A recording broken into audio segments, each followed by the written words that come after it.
Hi everybody, my name is Quan Tran and today I will be presenting the story about stone coats and the stone giants. So hope you guys enjoy. On this first slide here, we will be talking about the introduction of stone coats giant. The Iroquois Nation is a Native American tribe that is traditionally inhabited the northeastern region of North America, including parts of what is now called New York State. The Iroquois Nation, the word sounds like it pronounced different, but it's traditionally pronounced Iroquois. Um, Within the Iroquois tradition, there are many myths and legends, including the story of Stonecoats giant. According to the Iroquois Nation, the Stonecoats were a race of giants who lived in the north and they were covered in rocks. They live in caves and a very warm area, but however, the caves cool them down through their rocks and their fur in their body, and as well as they have the stones on their body, so it's like a protected layer for them through the protect them from the tribe, as is for their armor. They were said to be very powerful and could be defeated by an ordinary weapon. The Stonecoats were said to be very cruel and would attack and kill anyone who came across their path. According to the picture on the left, there was arrows and spears going their way, but the giant seemed to be very unfazed by those because of the armor they had on. The reason why most spears and arrows had to be shoot from far across, because it's mostly impossible to come close to a giant that big.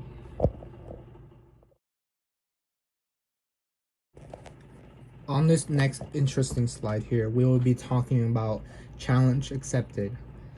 So for once, the giant want to compete with the human race.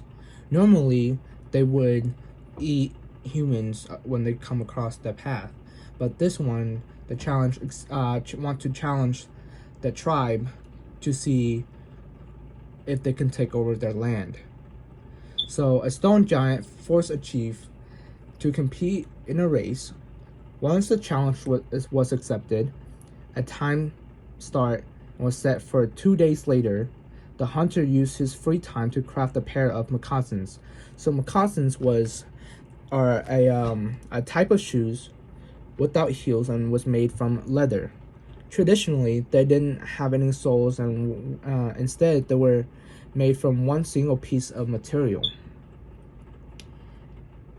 And when the race was ready, it started.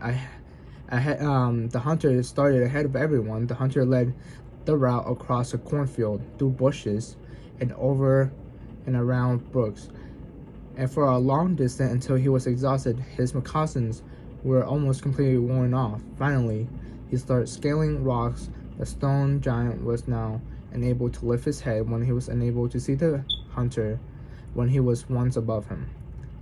To solve this problem, he turned into a charm and pulled a human finger out of his pocket. When he placed it upright on his hand, it immediately indicated the direction he should travel.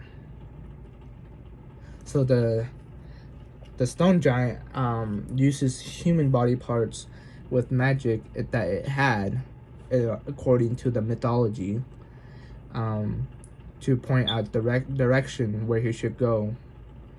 But little does he know, the hunter have something very surprising for him in this next slide here.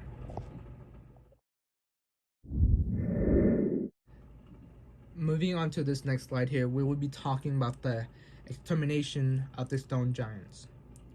Iroquois fighters set out to vanish the stone coats together as they hid inside the bush.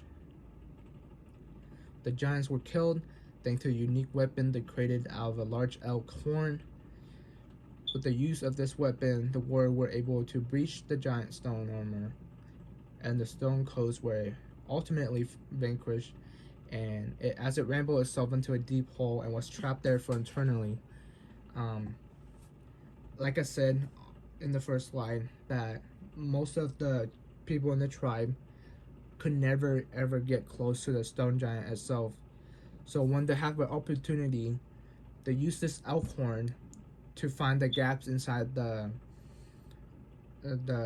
stone giant's weak spot and stab it through the heart. And then, as it was in the heart, the stone giant was focusing on it. He trembled on his feet, and he fell into this deep hole within the cave. And then the tribe cover up that hole, locking the stone giants in there for eternity, which I find very interesting in the way they do it back then. And the lesson that was taught in today's world was very deep and very meaningful.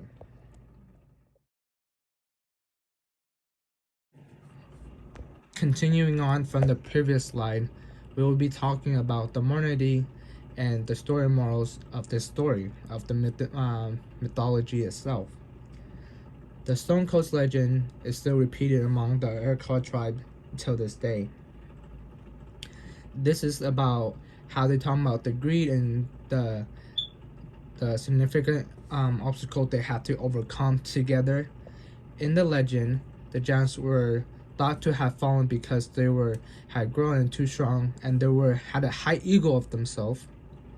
That's why they challenged the tribe, just because they know they would win for sure.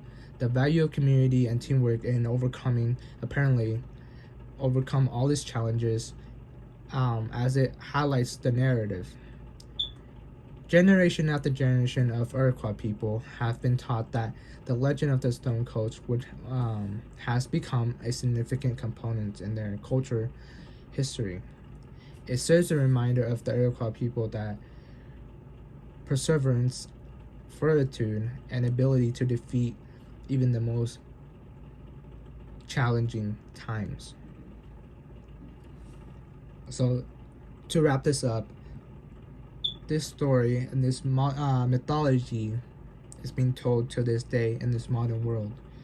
The reason to that is because even if we cannot defeat something by ourselves, working together as a team would conquer any hard obstacle we would have come complicated in our lives.